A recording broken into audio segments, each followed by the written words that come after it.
Hey guys, in this video I'm going to show you how to shut down your laptop after a certain time. If you find this video helpful, please consider to like this video and subscribe to my channel. In saying that, let's just jump straight into the video. Okay, so the best way to do this is to open up command prompt. So you click in the search, type in CMD and go ahead and open up your command prompt. Now you should see it like so.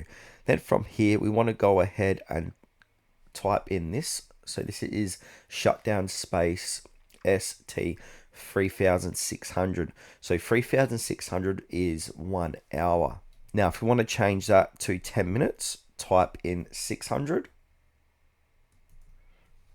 So I'll just get rid of that. Type in 600, and that's going to shut down your laptop after 10 minutes. If we want, say, 30 minutes, it's going to be 1800, and you can probably do the maths to work out others.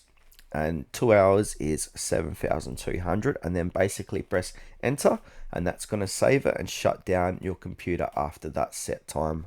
Now, if you want to go ahead and cancel the shutdown, we can also type in this as well. So this is shutdown -A and hit enter.